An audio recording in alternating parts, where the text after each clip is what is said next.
Parshas Vayikra, Shabbos, Parshas Hachodesh. This Shabbos is also Rosh Chodesh Nisan, which of course tells us that we have about 2 weeks until the Yontif of Pesach, and so we have a lot to accomplish in the next 2 weeks. And really this week, by beginning Seder Vayikra, we switch to a bit of a different theme than we've been discussing for the past few months. Past few months we discussed the Avos, the Mois, the Shvatim, Mitzrayim, Golos, Geula, the Mishkan, and now we switch to a bit of a different theme, and we discuss the different karbanos that were brought during the times of the Mishkan and further during the times of the Beis HaMikdash. And we know from the Nesivos Shalom, we know that the lessons of the Torah and everything that's written in the Torah is an eternal lesson. And it's totally nagea for us today. Every lesson, everything that's written in the Torah has to do with us today too. So of course the question that we have to ask when we begin Seder Vayikra and we begin Parshas Vayikra, what lessons can we learn from the Parshias of the Karbanos at a time where unfortunately we're not bringing Karbanos. Unfortunately, as of this hour right now, we do not have a Beis HaMikdash yet, and we're not bringing Karbanos. What kind of lessons, how does it apply to us? What can we today take out of the Parsha of the Karbanos? And Nesivos Shalom tells us that because the Torah is eternal, every person and every generation has to know that there are messages given to us from this Parsha too. And one of the messages that we take out of the Karbanos, says the Nesivos Shalom, is from the pasuk of right at the beginning of the Parsha, Adam ki yakriv mikem, a person who takes from a person who takes from themselves. What do you take to bring a karban? Min ha-behema, min ha-bakar, u'min ha-tzayin. You take from behema, you take from cattle, you take from sheep. So says the Nesivos Shalom, these words, min ha-behema, min ha-bakar, u'min ha-tzayin, speaks to us al derech avoida also. And what it tells us is that a person has to bring from themselves, from all the different animal instincts that a person has, the different levels, min ha-behema, min ha-bakar, u'min ha-tzayin, those things which we are so entrapped by, the gashmias that so consumes us, the animal nature that every human being also has, that we are consumed by it, we need to sort of corral those things, control them, and bring to Hashem min ha-behema, min ha-bakar, min ha-tzayin, and to subdue them in order to serve HaKadosh Baruch Hu. And that is our function and our idea of karban today. Karban, the actual word we translated, karban means sacrifice. So what do we do today? We sacrifice these instincts and desires, and we show Hashem that we're able and willing to sacrifice our time, our energy, the different things that we have a drive for. We're able to sacrifice those and not use them to waste our time. That is a karban. Min ha-bakar, min ha-behema, min ha-tzayin. All three of these things are different levels that we have to bring together and dedicate our time. That is our karban. And that is a lesson that Nesivos Shalom says we can learn from karban. And really, essentially, he says it works with the mechanism of karban. Because let's think about it for a second. How does sacrificing an animal help a person who has done an Aveira?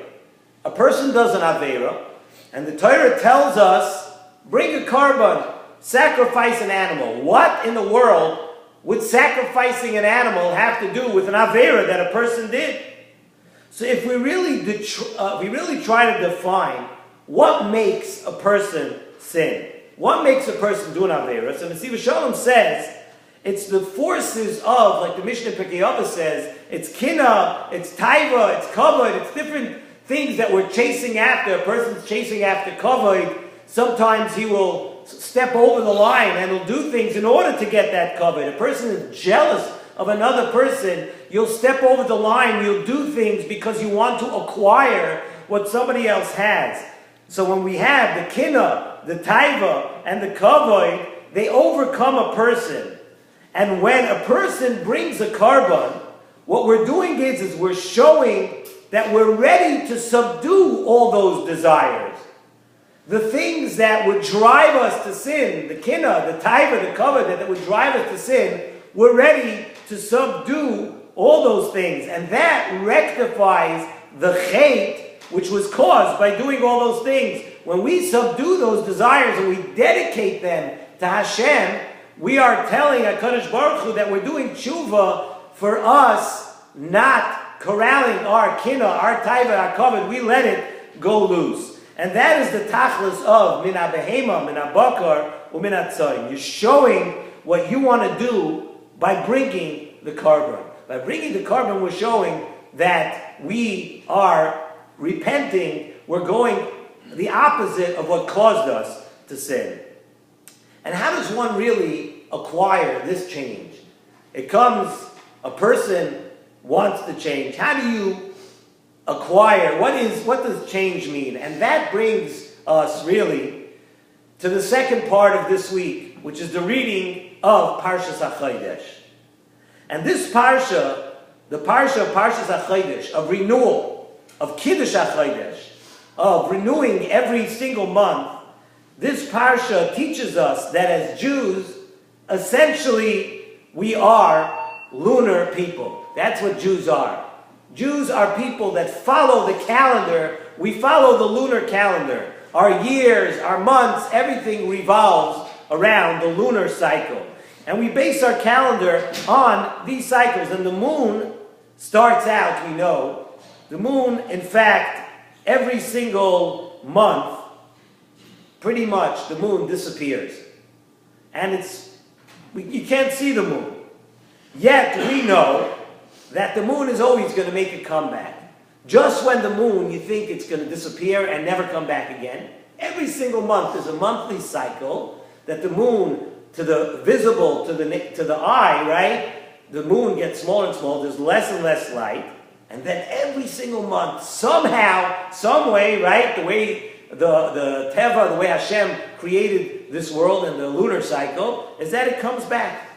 And many times, we find ourselves in our lives, we find ourselves down, we find ourselves sometimes even out. We're down, we're out, and Parshas HaChodesh teaches us that just as the moon seems like it's down and out, just like the moon seems like the light is gone and it can't shine anymore, every single time the moon comes back and it returns once again, slowly growing, and it comes back to its full brightness.